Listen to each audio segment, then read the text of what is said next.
What's up, everyone? Uh, Funny story. Last couple videos I actually posted.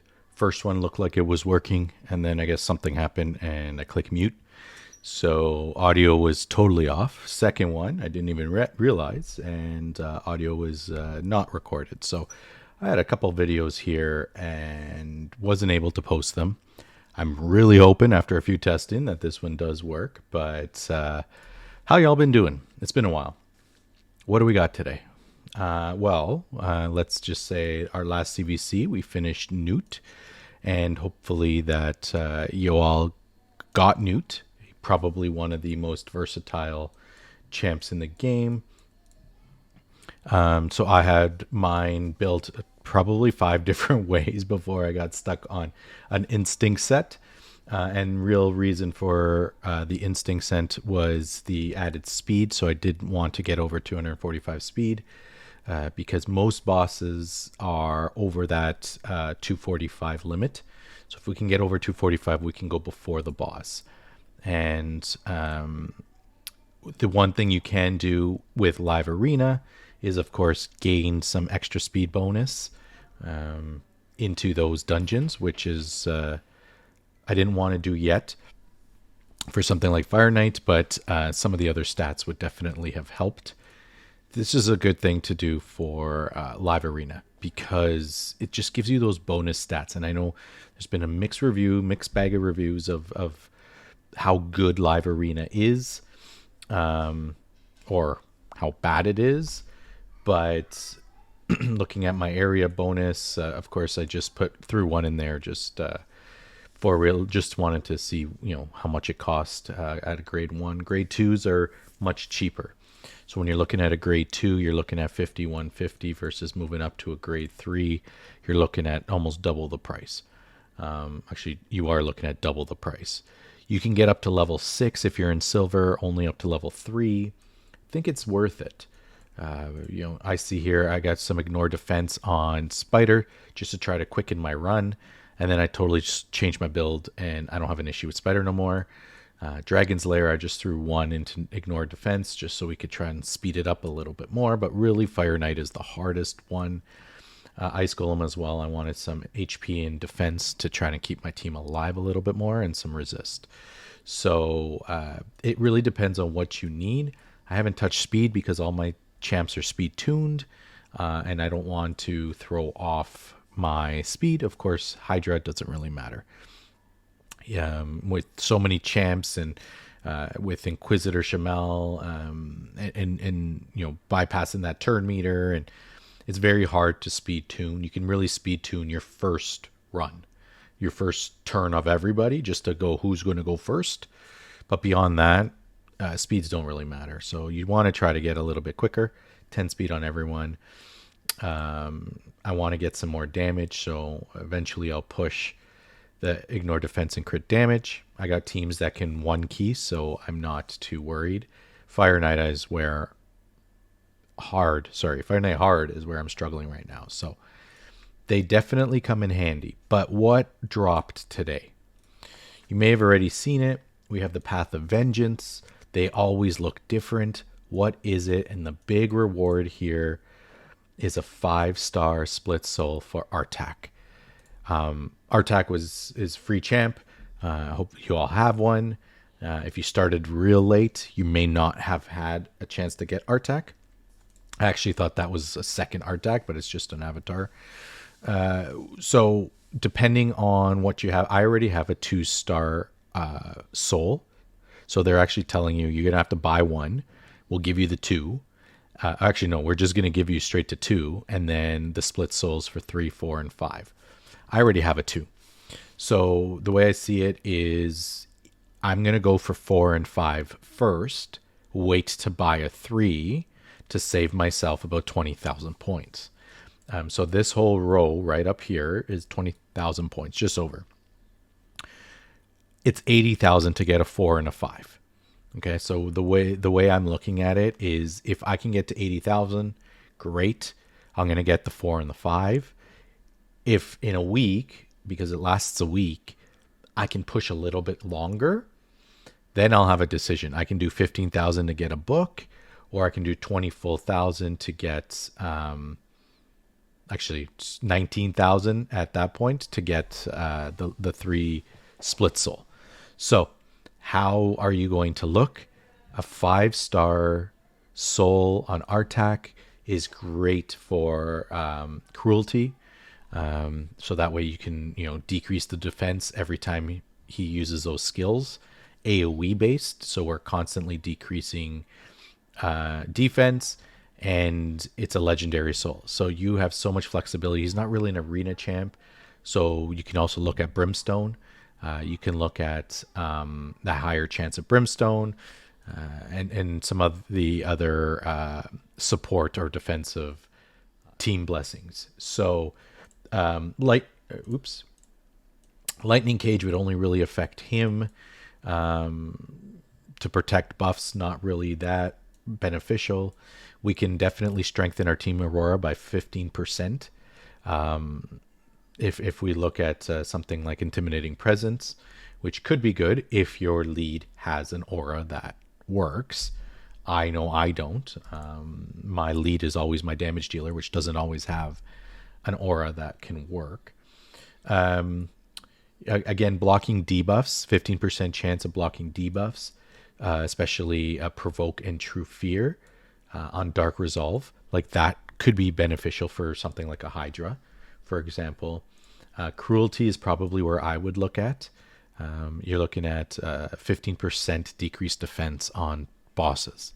If you compare that up with somebody with a lower cruelty, they hit first, they max out the 10%, and then Artak comes in and finishes it off. That could also work. Ward of the Fallen just helps to him to stay alive with the bone armor, so decreases his damage by 30%. The problem is this is limited on where that damage comes from, but Ward of the Fallen could also work.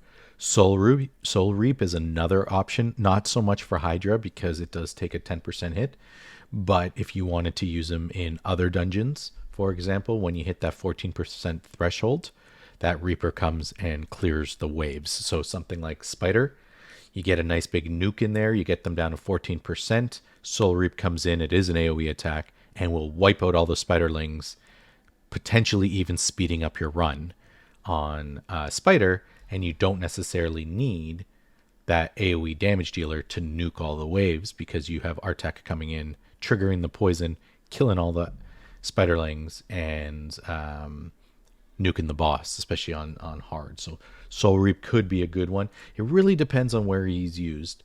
And then, of course, Brimstone, we now starts to get a higher percent chance, and it becomes protected. So now we're getting that protected smite coming on in for him. We can look at Crushing Ren to add that damage, but there's so many other options that I would look at first. And then, of course, Commanding Presence. If we already have a high Intimidating Presence, we can always look at Commanding Presence to also beef up some of that, or even a Hero Soul.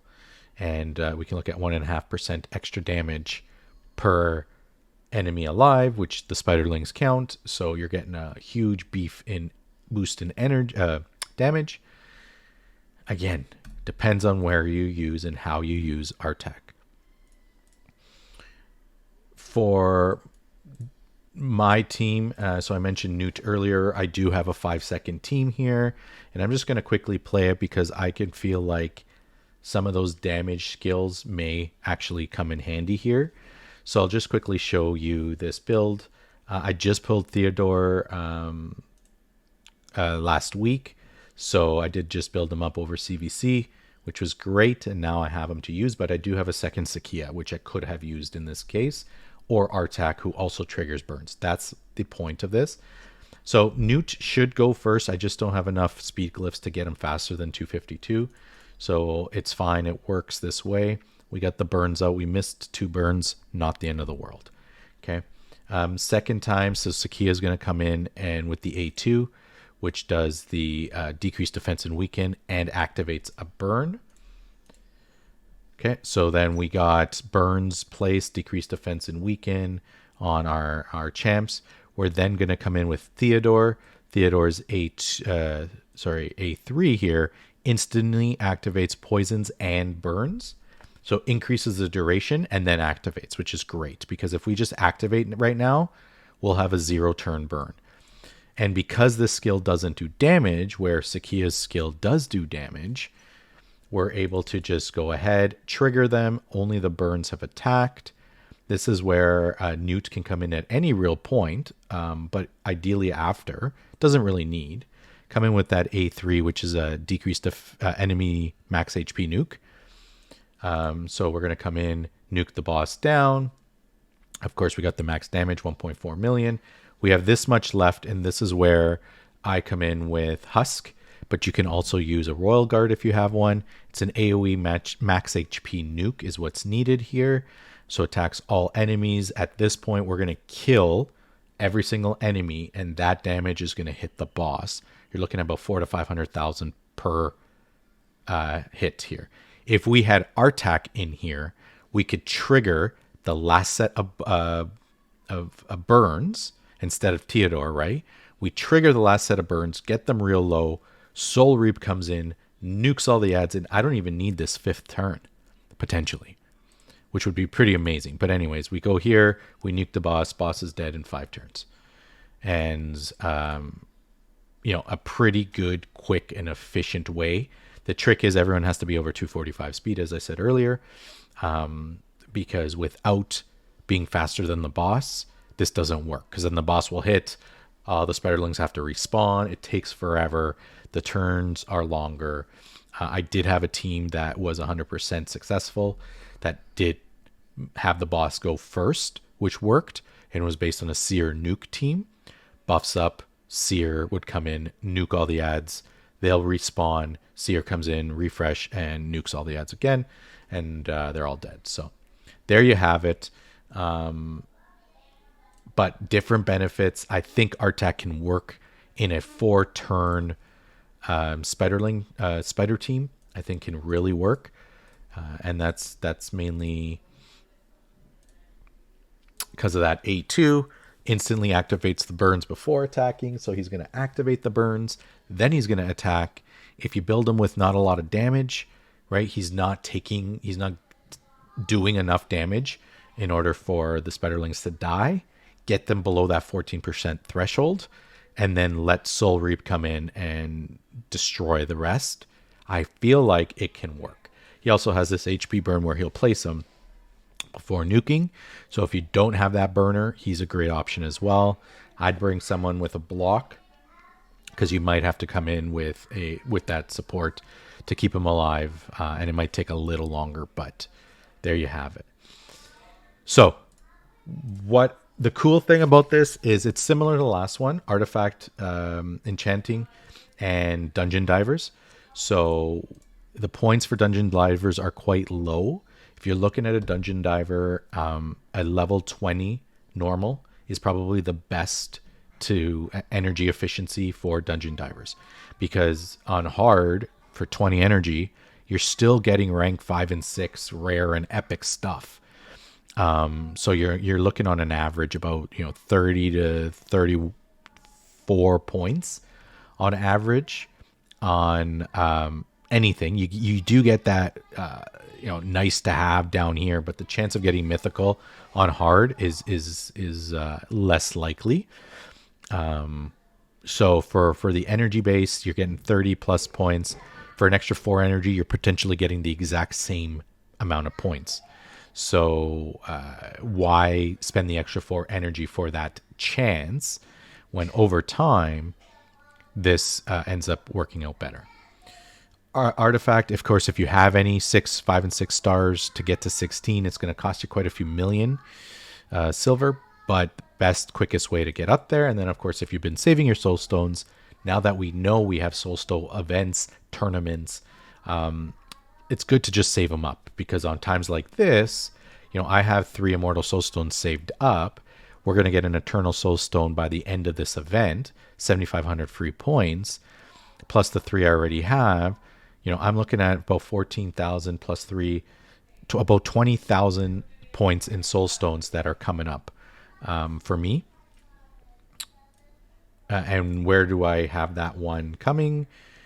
I actually have 5 coming from the daily, and then from Faction Wars. If you've been doing it regularly, I need what is that? 1 more point for that Eternal. In 6 days, Sylvan Watchers opens up. So all I need is 1 more star. I'll get that Eternal, be able to pop it, free points. But at this point, I do have the 3 and the 34. So wish list wise, it's unfortunate you can only put a champ on a wish list once you have one. But I have Ignatius. I have a +3 Ignatius right now, which I just wanted a higher soul stone. I don't have any soul for him right now, just to see what he can do damage wise. I mean, he's a pretty hard hitting champ, especially +3. If I get one +4, he'll be probably one of my favorite champs. I do have Fushan for my arena team. If we can get a higher soul with attack, I might as well do that. Right now he's sitting with Brimstone, which there's no point in getting level 2 on. But if I can get a higher blessing for free, I might just take it and add hit damage to him. And then of course Newt, which I currently have nothing for.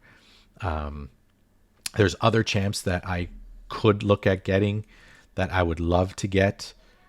Epic wise, again, these 3, I don't have any souls for these 3, and I think all 3 will help with content. And rare, there's only really 1 rare I care for. I have souls for the other ones, so it is what it is. And then of course I'm holding on to these ones in case I do get those gems. Wishful thinking. A lot of them are also void, but if we can get them, just like I had a 2-star Tio I was saving, pulled Tio, pulled them, that was it. Summoning pool, I know there's a ton of mixed bags and a mixed review here.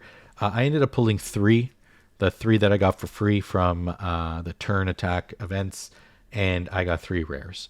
So actually I think I got 1 epic and 2 rares. It was a Taragi that I pulled, and then 2 rares. I know other people have gotten much more lucky in getting these champs. Pretty cool, like 3% chance to get a legendary out of a small pool of champs. It actually is good when you think about it that way, considering the chance to get, is 6%, but you have the whole pool. So we're splitting our pool down to a small number and also cutting our chances in half. But with the same resource, you can also get a rare, 60% chance at a rare.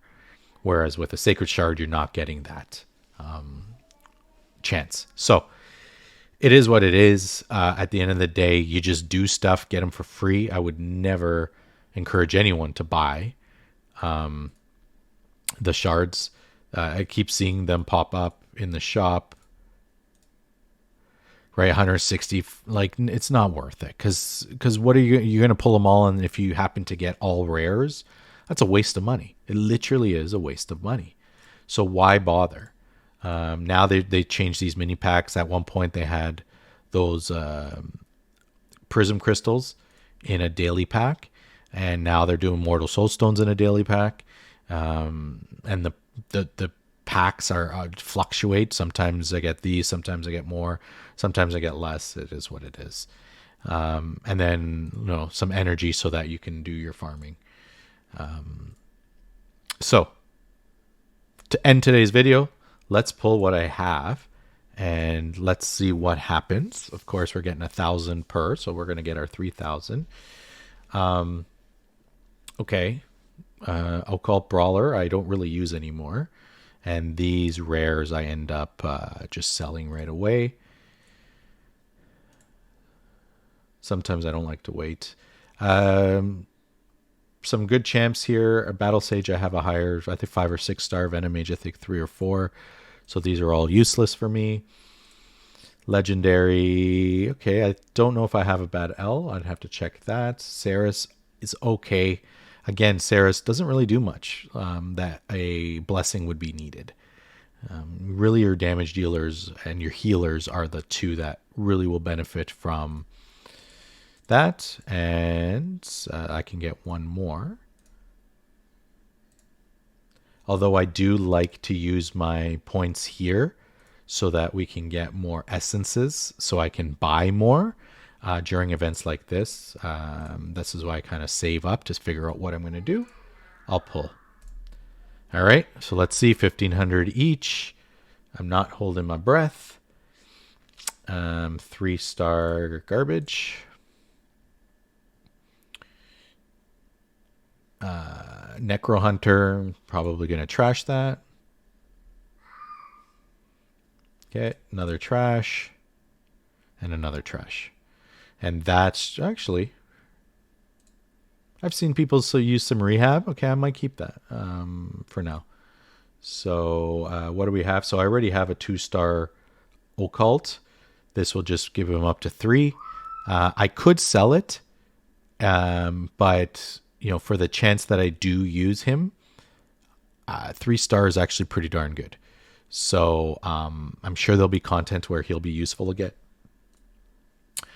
Ursine, only if you really need him for Faction Wars. This is another exemplar that I have. And then everything else, I probably don't use. So let me sell off. Again, I'm keeping these higher souls because with the new dungeon area, the higher souls may actually come in handy, especially like with a multi-hitter. A lot of these are also relatively new, so I'm going to keep them for now until the Sylvan Watchers, I figure out how it goes. 1-star, I mean, is it worth really keeping? Not so much, but again, we're getting 300 back. We're almost got a whole new one if I sell the rest of this stuff, which I very well might. 48 to sell it or 24 to upgrade. Really, at the end of the day, it doesn't really matter. I might as well just upgrade it. And plus I got the extra 24. 200 more, I can pull another one if I need. But at this point, we'll save up. And we'll see where the tournament goes. Finish the Forge Pass today with 2 days to spare. So, and then these I will collect after I forge a bunch, just to drop that a little bit. And then I'm at 8,800. Anyways, hope your day's going well. I do feel like this is worth it if you can try to get there. At least if you can get the 4-star one, buy your way up to 3, because at 4-star you're looking at about 300 of the essences in order to get up into the 5-star range, and then at 5-star you start using the higher essences to get the 5 and 6. And I think it's 100 at 5 and 300 at 6 or something ridiculous like that. So it's worth it to get maybe even the 3 and the 4 and not the 5 if you can't afford it. I believe it's like 60,000 for the 5, another 20 for the 4, and another 20 for the 3. So you got to work it out, see if it's worth it. Do you have the resources? And go from there. I think I'll push to see how high I can get. Like I said, I have a 2, so I'm going to try to get this 4 now. Get some barrels along the way, get some chickens along the way. And if I can't, at least I've opened up the legendary book in order to help me out. We'll catch y'all in the next video. Take care, everyone.